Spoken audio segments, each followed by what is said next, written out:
Hello, ladies and gentlemen. Welcome to a collaboration video. I am Sylphin, and I am bringing you guys collaboration with BritikHD himself. Say hello. Hello, you beautiful people. How are you guys doing? So, guys, we thought we would collaborate, bring some ideas to the table about the future of Paragon, what we believe, it has some things that could improve it. Our ideas are just kind of talk about that and, put some positivity, some good ideas out there, and hopefully, be a positive force. Right, Britik? Hashtag positive vibes. Exactly. Exactly. So, you guys see some Grex gameplay. Man, I love Grex. He's my favorite jungler, Britik. I know Rampage is probably yours, right? No, Grux has actually been my main since Legacy. So you picked the best gameplay for this. Well, then there you go. Hopefully I live up. Did you see my pentakill with Grex? Yeah, I think I saw that. There was some controversy whether it was all yours, but I did see it. Yeah. I put in some good work, so I was pretty happy with it, I think.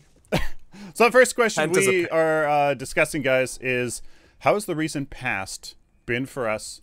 How has it kind of affected us and, our Paragon experience? So, Britik? So when this whole thing was going down, I'm talking about the end of December and then early January. And before then, I was kind of lukewarm to Paragon. Like, I wasn't playing it every single waking moment, but I was still playing it as my most played game out of everything else that I have. And I have a lot of great PlayStation games that still need to be played, and because of that. But I've played a little bit with friends. I would queue up, and then finals came around, so I kind of had to take a break. I am an undergrad, and I'm a pre-med, so that takes a lot of time away from Paragon. So during winter break, I actually went on vacation. I was out of the country, and I was actually completely unaware about the general flow. I left the day after when Terra was released. Back, and Terra was not being played anywhere. It felt like she wasn't even in the game. Nobody wanted to pick her. And also, this whole thing kind of blew up, and all the tension kind of imploded, and then the Reddit post from Ed, and then now we're here. So it felt like I kind of left, and then I came back state, or at least it was relaxed. It was in a calm state, and then I came back, and the town was burning and in their homes, and everybody was running away, and I'm like, what happened here? What's going on? So that's kind of why I'm baited. I had that nice healthy break, and I came back, and everybody's kind of down in the dumps, and I'm like, well, somebody's got to clean up, and since I've been here since the very beginning, why not? Let's keep it going. Yeah, I can absolutely relate to all of that. It's felt like quite a number of months, to be honest with you, where I felt confused and very critical of Paragon and its state, and kind of not necessarily the direction, but just kind of confused about the identity of Paragon. As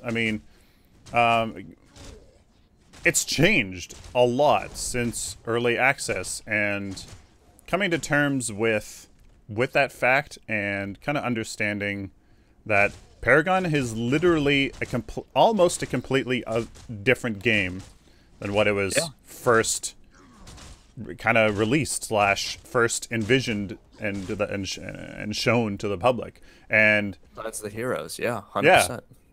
So, like, coming to terms with that and understanding, what that actually means for the player and the player experience and the gameplay experience, what game is being created exactly. And I've started to kind of realize, what that is, because it's hard to see, and that's part of the problem I think that currently exists, because the only time that I really see the new vision for Paragon is the grand finals of PMLs and PCLs, where, you know, just last weekend, Tim Oxygen went up against Guile Esports, and you know there was 6-8 minute Fangtooths, there was 10-minute Orb Primes, there was 15-minute Orb Primes, and I feel, anyways, understanding what that vision is has been really tough, I think, the past little while, and yeah, so kind of coming to terms with that and being open to the future, yeah. Kind of been my experience, I think. Yeah, and I think that more people can see that vision when we start talking about what do we think for a successful future, because I'm going to mention a ranked mode, and I think that's where that vision can really be seen. Yeah, exactly. So the second question for us is, do we believe in a successful future for Paragon? So, you know, do we believe in it, that it can happen, and, you know, is it a thing? So I think in this case, actions speak louder than words. The fact that I'm making videos every single day, the fact that, just like I told you before we record this video, that I wake up at 5 o'clock in the morning earlier before class just so I have enough time in the day to record my videos and upload them. That's, for at least for me, that's proof in itself. I don't even have to say what if I believe in a successful future for Paragon, because my actions already answer that. Right. And the reason why is because of the game. I actually saw it being live streamed from a streamer that I used to watch for Counter-Strike Go. Counter-Strike Global Offensive. Nobody says Counter-Strike Go. I don't know why I just said that.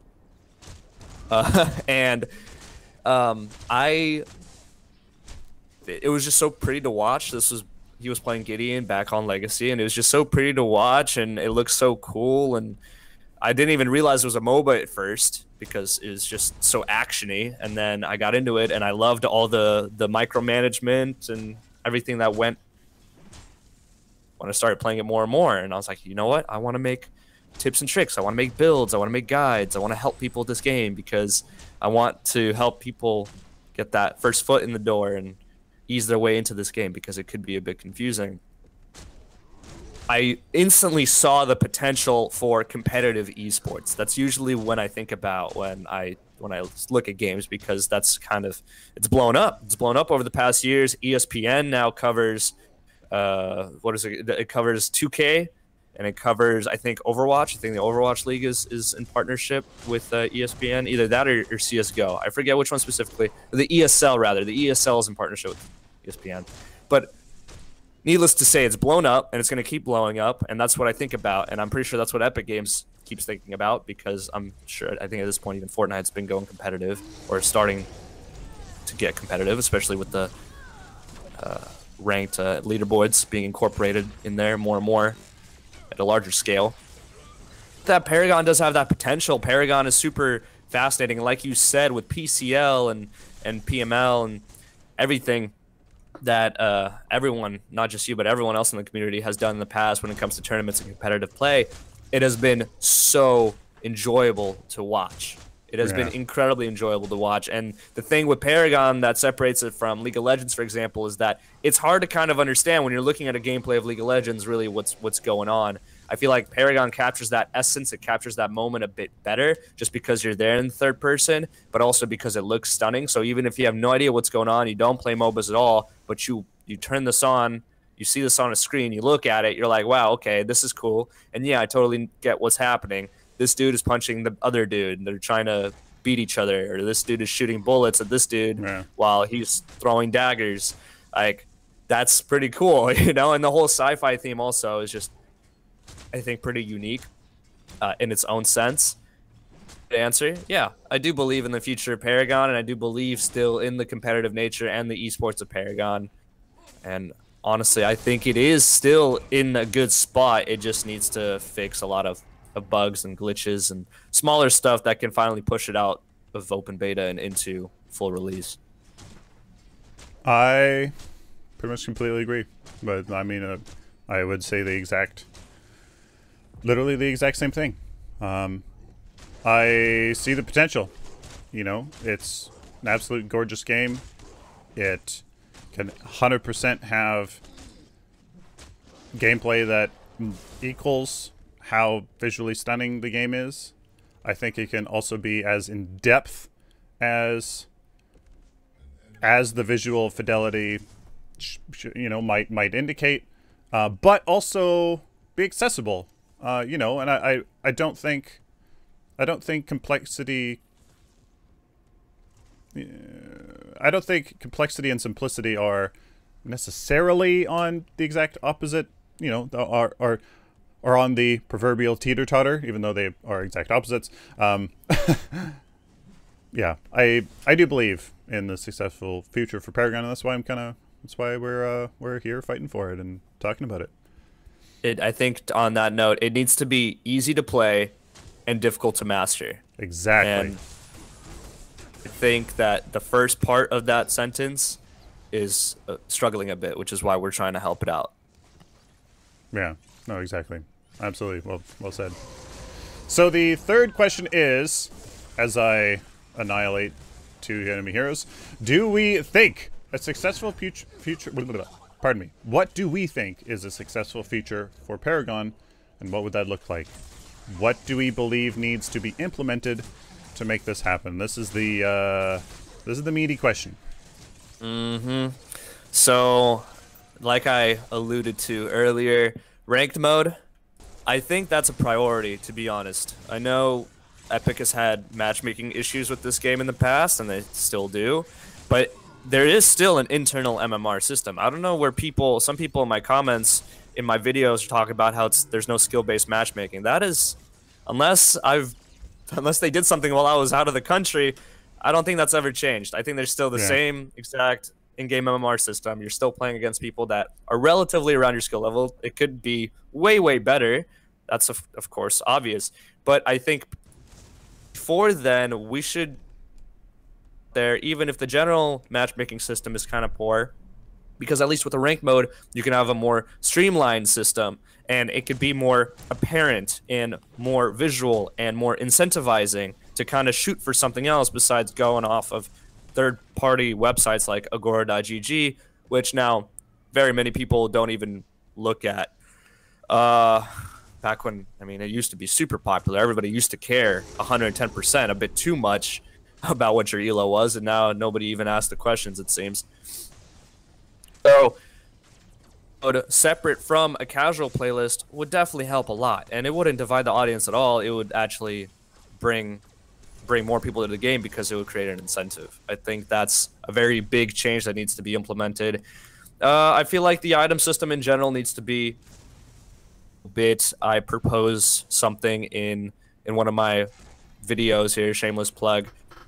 It was a pretty recent video, and I targeted to Epic, and I sent it to Chris, and I sent it to Arctic, and I tried to make sure that somebody over there relayed the message. And it was just an opening idea, but the idea in general is just that we need some sort of change in the item system to make it feel more rewarding and to make it be a bit more interesting. And even if we don't need a change in the item system, maybe all we need is just way more cards with way more unique effects.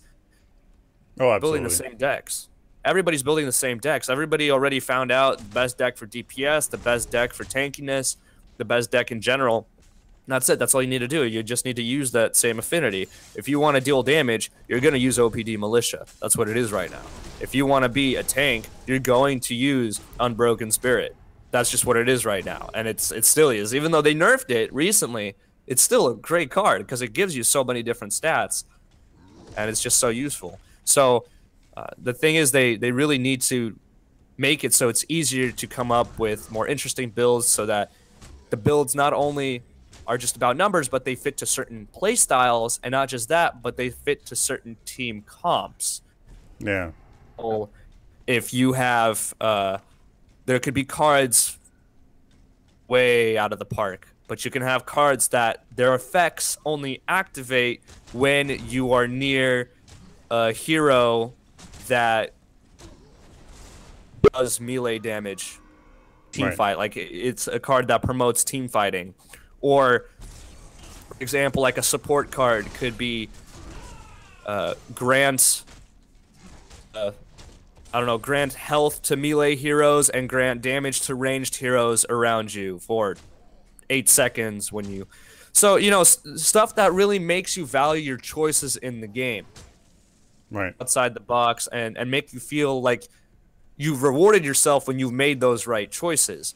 But also give you enough options to where you don't have to make those same exact choices every single time because those choices are the one and only best way to do it competitively. Right. So I think that's really nice. Kind of what the older system had with the 3 upgrade slots. You had a bit more the way you upgraded your cards, and I feel like we need something along those lines to return. I think so. Those are 2 big things. I think the card system would really improve when there are more cards, and that I think that will eventually be achieved. My question then becomes with only 3 card slots, and then that's been a really big, you know, point of contention in the community. It does 3 provide you enough options at any point? I would maybe like 4, but like, you know, I'm not a crazy MOBA designer, and like balancing that seems absolutely crazy, and having a 4th passive to feed into maybe some other passives and actives, I don't know, but maybe 4 does seem as a gut reaction maybe a little bit more appropriate, which would actually help what you're talking about, Britik. Provide you some more options to do stuff with the card system. Yeah. My ideas are more along the itemization system.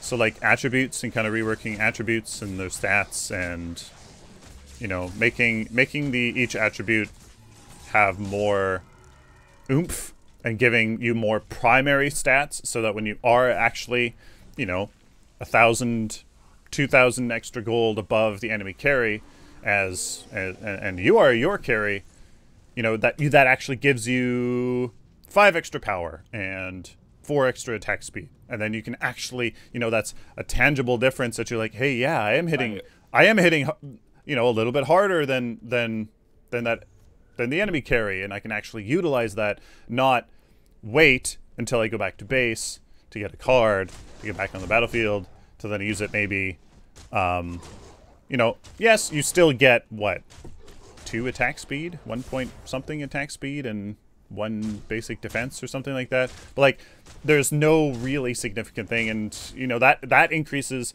you know, the competitiveness of it, because then, you know, the top players can actually use that advantage, be like, okay, I'm going to deal a little bit more damage now that I have this, you know, a couple extra attribute points. I think I can trade into this guy and actually win with that advantage, right?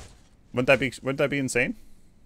Yeah, I think reworking, for example, agility, I feel like if you made every single one of those points give +1 power and +1 attack speed. So if you go all the way to 25, you have 25 power, 25 attack speed by the end of it. That's amazing for carries.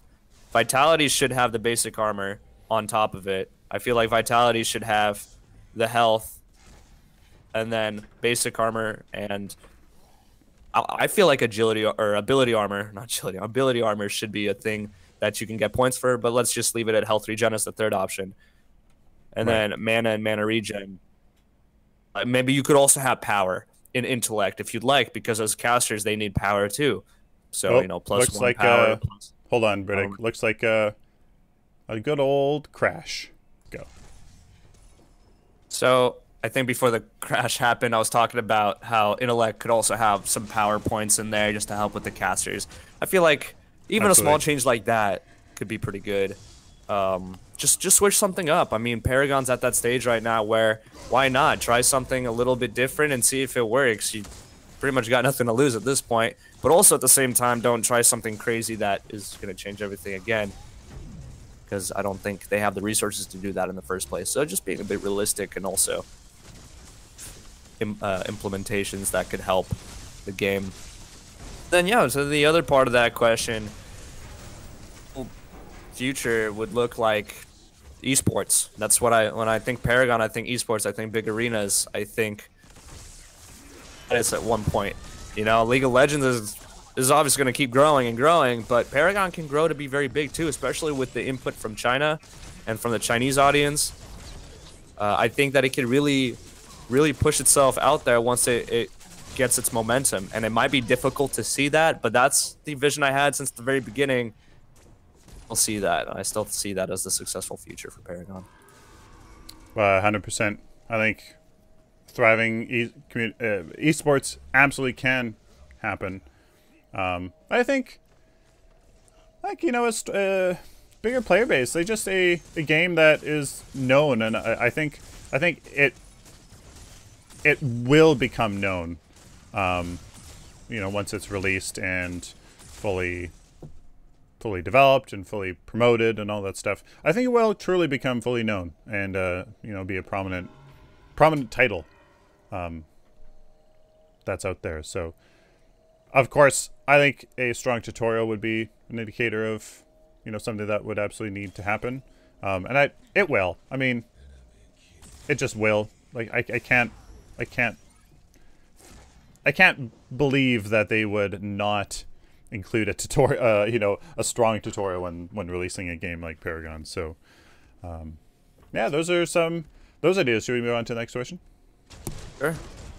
So the next one is, what can we, as content creators and the community, do to help this future be realized?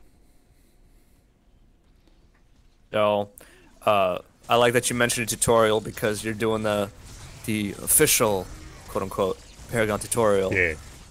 In your best robotic voice possible. And that's awesome. That's very good for people who've basically never played MOBAs before in their entire lives, and which is a lot of the console community, to be honest. Because if the people miss Smite, Paragon's their first MOBA, then, you know, this is important. So I really appreciate you doing that. I've been trying to help people with my beginner guide. And like I said in the very beginning, when I was talking about, do I believe in a successful future? You know, I've started a new Let's Play series. I've been making this beginner guide. I'm going to continue my beast builds videos once I am done with all the other stuff that I have on my plate right now. I think it's to be leaders in the community, and to just keep that positivity and keep that optimism, and to really show not just how much we love the game, but we need to show Epic how much the community cares about this game too, because our videos serve as platforms for other people to voice their opinions, and then we pretty much culminate all of that and make videos about it as the larger voices. And it's a very interesting and important dynamic, and we can only achieve that together, Paragon together. If you think about it as a democratic system, a lot of corporations or a lot of video game developers don't listen to their audience, because it's just a complete totalitarianism or dictatorship in that sense. But I feel like Epic Games, even though sometimes they don't implement the changes as quickly as we would like, and it's apparent, they've done certain things, not everything, but they've done certain things for the community, and they've listened to what we were asking for at the time. Oh yeah. I think anybody asked to completely change Legacy into Monolith, but I do remember people asking to, you know, get rid of travel mode, get rid or make the map smaller, lower movement speed. I do remember a lot of people asking for that, saying that the game would be better, including the pro players, quote unquote pro players. You know, they made some crucial changes that people wanted. They made some changes that people didn't like, but you can't please everybody, right? So, oh yeah, like you said earlier, the game has completely changed, and the vision has changed, especially since the exit of Superville. But I think that right now, all we can do as a community is just try to be supportive, because I've never made a video game, and I can't even begin to comprehend the process behind that, but I know it's hard as hell, and supportive, and you can show that support by playing the game and just being a positive community member. You know, don't be toxic. Respect your allies, respect your teammates. If they're doing something wrong, don't just call them a bad name and then keep calling them bad names and then ends up into a flame war. Instead of playing the game, you're typing the whole time. Just help each other. You know, if they're doing something wrong, help them. Try to give them a tip. Tell them that, you know, it'd be better if you rotated more often in this way, or, you know, just, you guys understand what I'm saying. So, creators is voice our opinions and voice the opinions of community members, use our videos as platforms, and help those, for example, like we're doing, especially the newcomers, with tutorials and beginner guides and builds and tips and concepts. And pretty much, like, we can't be ignorant. We can't pretend that this situation right now doesn't exist, that Paragon is not in the situation. But at the same time, we don't have to keep Paragon is in a bad situation because everybody already knows it. We don't need to keep being negative. We got to be positive. So that's what we could do. And the community can follow suit and just lead by example. And I think that's very important, to give Epic the time and to really motivate Epic to see how much the community cares about Paragon. If you really do care about Paragon, then you will be doing the things that I mentioned, and you will be doing what Epic really needs you to do, and that's just play the game. That's all you need to do. You don't need to buy skins. You don't need to waste your money on it. Just play the game. Show Epic that you're still around. Yeah, that's I think that's probably actually the biggest thing, because, you know, they said in that Reddit post, you know, the issue is player retention, and that is people playing the game. Like that is people playing. That's literally what it is. Just fix the issue. You know, it's that simple. Yeah. What you can do is play the game and show them that, you know, hey, people are playing this game. People care about it. People obviously enjoy it. So we should invest into it. We should, you know, continue development and, you know, think about its future and where it should go more. And, you know, that's what they're doing. They're doing that, but in a, like, you know, emergency mode, or, you know, in crisis mode. Maybe that's just kind of what the community thinks, but yeah, that's in a critically wounded state. Yeah, exactly. So now we move on to some real gameplay, A, but B, the fifth question: what is our relationship to Legacy? Lots of people have been asking you, Britik, and me, you know, do you want Legacy back? All that stuff. There's a lot of questions about Legacy, and I guess, yeah. What was your relationship to Legacy, Britik? So,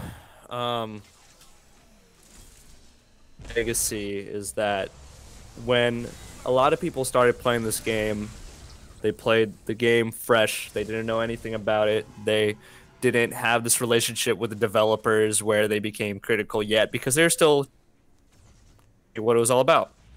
And that was Legacy to a lot of people. And I remember my first experiences as Legacy. I loved it.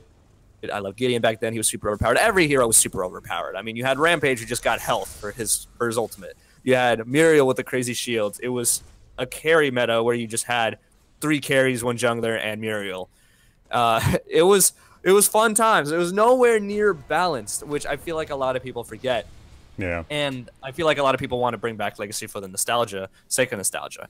Now, there are certain things that I really love that I wish they would bring back. I loved it was unique. It was fun. It turned a MOBA into a game of football, basically. Mm-hmm. And it was just another layer of strategy and another thing to do. It was like a mini game within the game, within the objective itself. So it was really unique, and that's what I really liked about it. But it also had its flaws.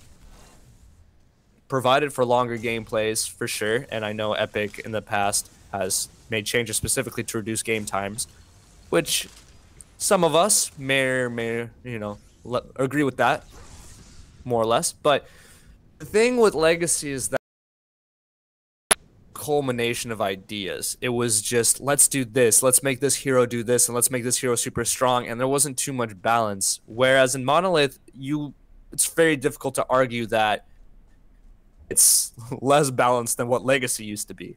Right. I think Monolith is, right now, is actually probably the most balanced that it's ever been. I mean, there's a few exceptions, like the Fae is still really, really strong. Revenant and Wraith are still very dominant carries, but you're always going to have that in MOBAs. You're always going to have the dominant heroes. There's always going to be new metas. It wasn't ridiculous where every single hero was broken in its own sense, where Murdoch, 1-800-Murdoch, shout out to Nabori, who used to do 1,800 damage per auto. You talk about those numbers right now, that is game breaking. Oh yeah. Form. So Legacy had its faults too. I feel like a lot of people have this honeymoon thing with Legacy. Don't feel like that, right? Don't feel like that. People always ask me like, is Legacy coming back? Do you like Legacy more than Monolith? Do you like Monolith more than Legacy? I've personally been able to adapt pretty well with how the game's changed. I think the reason I fell in love with Paragon is how you said the identity kept changing. It wasn't necessarily the map that I fell in love with. I fell in love with the concept of the heroes and how you build these teams of heroes and you fight against each other. And I wasn't ever too really concerned about the arena in which this occurred, which is probably why I've still stuck around, because they haven't changed the heroes much besides the abilities a little bit, but that's what keeps it fresh. That's what keeps it interesting. And I'm cool with it. So would I like to see Legacy back at some point? Yeah, sure. Let's get another game mode in there, or when the fan base is large enough to not splinter it. Yeah, I think that'd be cool. But they've got Monolith the way they have it. I don't know. I honestly don't know if it would be better to bring back Legacy if they still have it somewhere in the files and just roll with it, or after all that work they've done on Monolith and the new card system and the gems and the attribute points and everything to just be scrapped. I feel like that would be a bit disheartening for them as well. I feel like they couldn't be able to do that. So when people say bring back Legacy, I just say, dude, I mean, just chanting that at this point, it's quite obvious that Epic's not going to care enough to listen to you saying that. They're going to have to make that decision on their own. So, yeah, I like Legacy. I have a lot of fond memories with Legacy. Do I think it should come back and replace Monolith? I think Monolith would be better for the competitive features, Paragon, and we've seen that. I think the tournaments speak for themselves. They are very intense, and I think that's because Monolith is just a good platform for that. Absolutely. No, I entirely agree. I think Legacy did what I guess kind of meant to do, and that was sell you on a vision, sell you on an idea, on a concept, on an identity of a title. And oh boy, did it ever. Like, you know, the first time you see Legacy, the first time you see that, you know, replay or the release trailer, like, you are sold. Oh. You're like, trailer. Like, take my money. Just take it all. Get, like, please play this game. Like, I could not wait to get, you know, a new graphics card. And by the time I actually got one, it was, you know, it was already Monolith, to play Legacy not on potato settings, because it was like, you know, it was that, and just the grandiose nature and, you know, relatively slow and methodical gameplay, you know, that, and, you know, travel mode, and these, you know, long, relatively complex mechanics of, you know, Orb Prime, and, you know, dunking mechanic, and but all of this stuff, it sold you on this grandiose vision. And you know, I think that's what people remember, and that's what they want back. Can that be incorporated into Monolith? I think it has. It's just the people who played Monolith or Legacy and really cared about it are just, you know, stuck, or I don't know. You know?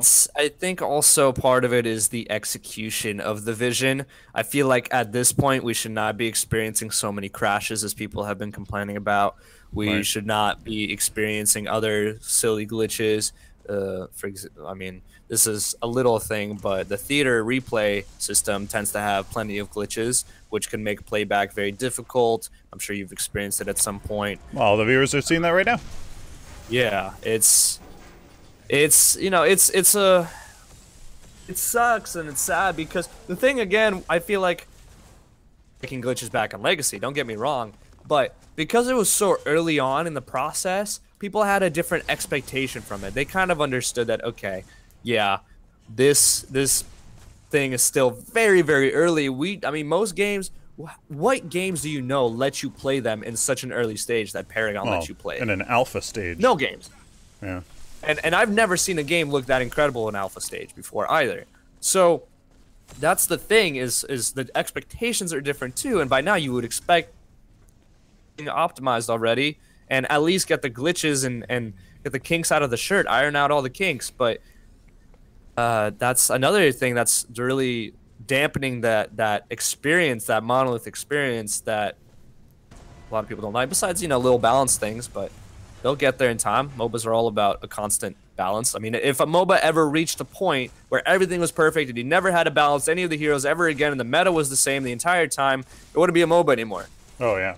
100%. It'd be boring. People hate the repetitiveness of it. So I think that's where it is for now as the legacy that we had. All right, so that kind of is all the meaty questions. We have two fun questions, and that is, who is our favorite hero and role, and why? So my favorite hero is Grux, like I mentioned earlier. My favorite role is jungler. Nice. Why? I stuck with was Gideon, but I played a tiny bit of League of Legends. I played a tiny bit, like a month. Okay. So I was a jungler, and so I wanted to compare the jungle in Paragon to League of Legends, and I played Grux. And Grux was my first jungler that I played. And I played with him. I went a ridiculous amount of kills with a ridiculously low amount of deaths because he was very strong with his passive that kept giving him health for every minion you killed in the jungle. And I just built him damage, crit chance, and lifesteal, and he could 1v5 the whole team, and it was beautiful. And ever since that moment, I just stuck with Grux. I felt like player at that time. I really felt like the king of the world, even though I was still around gold, low plat. It was unbelievable, just the things that I was able to do with Grux, and I just love the concept. I mean, he's a space rhino, dinosaur, man thing. I still don't know, and he's just a beast. And so I just love Grux, and I just fell in love with the jungle, and I played all the other junglers. And back then in Legacy, you could play a lot of different junglers because of the shared experience mechanic, just a bunch of stuff. But yeah, Grux is my favorite hero, and jungling is my favorite role. And why? Because it gives me that agency. I feel able to help in every situation. I can help every lane, and I feel like I can almost. You can't really put the team on your back in a MOBA. You can't. It's really hard to carry. It's a very team-oriented game genre, but I feel like the jungler has the most impact on the game, and it's also the toughest role to play, in my opinion, because of all the things you have to manage. Absolutely. I think Grux in the jungle role is my second favorite. But my most favorite hero is what people are seeing right now is Muriel in the support role. Support, I don't know. The most competitive I've ever been in my life was when I played hockey as a as a teenager and AAA midget, and where I thought about a serious career in hockey and all that stuff. So but I was a goaltender who arguably is very similar to the support. Kind of in the background, always there, but can really make or break a game, a match. So I've always felt connected to support roles and healing roles, and in MMOs, and even tanks to some degree. And I think that's why Muriel, because in Legacy, I think she culminated the vision of Legacy the most. She was this grand hero who flew not only over the map, but not only flew as she traveled around the map, but then she had her ultimate that literally flew across the map with these shields, and it was just such an amazing hero, really. I mean, she's my perfect hero. So that's why I think she's just absolutely freaking amazing. Yeah, She's my favorite support hero. yeah. I wish she wasn't so arguably broken right now and just so powerful because everybody plays her all the time, and I'm like, no, that's my favorite hero it's not cool to play her. I want to feel cool when I'm playing my favorite hero, not oh, another freaking burial. Same with Kalari, but Kalari's I think are just so annoying that it's not really cool to play Kalari anymore. Kalari was my second main in Legacy for sure. Yeah, yeah. Played heroes. But yeah, so there's that. And then the second question is, if you could be one of these heroes in real life, who would it be? So, I resemble, to think that I would resemble Greystone a lot. He's chiseled, he's nice and handsome, and he's also very fit and just noble and valiant, like a knight should be. I feel like how I am, but then at the same time he can get very aggressive very quick. He can show his sword and be very aggressive very quick, and I can do that too. So I'm a very nice person, but you know, if there's something that I don't like, you will hear me say it. So yeah. I think Greystone is a hero that I would want to be in real life. Either that or Steel, because Steel is, I love tanks. That's my favorite type of jungler, or the tanky kind of junglers. I like assassins too. Kalari's bae, but Steel is amazing, and he used to be a jungler, but now he's more so in the solo lane and support jungle back then. But Steel, because he's big, he's also quiet and knowledgeable. If you're thinking about lore, back when his assigned affinities were knowledge and order, he just seems like the quiet guy, but he's the guy who's always have your back.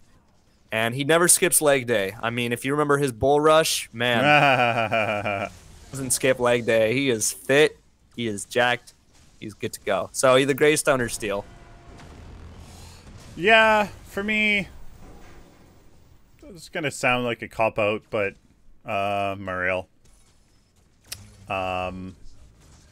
Two things. A robot angel. Two things. Being robotic is certainly really cool. But having wings, I don't know, just like kind of quintessential, you know, human dream of flying. Okay. I think. Okay. You know, flying with wings. It's just, you know, if somebody asked me like what would be my superpower, Animorph. Being an Animorph would be one of the top ones, besides just being omnipotent and just doing whatever the hell I wanted, anyways. You know, just being mechanical. Flying around, having wings, doing shields. Like, shields are cool, plus they deal damage as well. I think that's who I would like to be. So I'd fly around, have wings. Speaking of superpowers, since you brought that up, I'll say that mine favorite, when people ask me what superpower would I have, very unorthodox answer, I say time manipulation. Oh, yeah. Okay, yeah. Yeah. I would like to be able to pause time, fast forward, freeze time, an entity or somebody else into the frozen time realm with me while everything else is frozen solid. I think has a lot of cool perks to it that a lot of people don't think about. So that would be pretty sick. Not gonna lie. All right, that's all the questions. Any last remarks, queries, questions, tips? Yeah, tricks? I'm sure Sylphin put a link to my YouTube channel in the description. I will. Yes. I basically do similar stuff to Sylphin. I've been around since the very beginning. I've been one of the first Paragon YouTubers since Legacy, and I'm still around. I think I've had some breaks here or there because of school and med school studying and MCAT preparation, but I've been around and I'm still sticking around. I love this game, and if the ship sinks, well, I'm sinking with it. And yeah. And guides and tips and tricks and all of that, and hopefully you guys stick around for the ride as well. And I just want to thank you, Sylphin, for having me on board on this video. I think, my pleasure. Again, earlier, we need to be leaders in this community, and we need to show positivity, and we can only do that together. So we need to work together and really carry the weight on our shoulders. And I mean, you've been doing the work for Epic with that tutorial, and I've been very critical, but out of love on Epic and with the community, and using the community's voice together with mine through my YouTube videos as a platform to try and instigate some positive change to the game. Absolutely.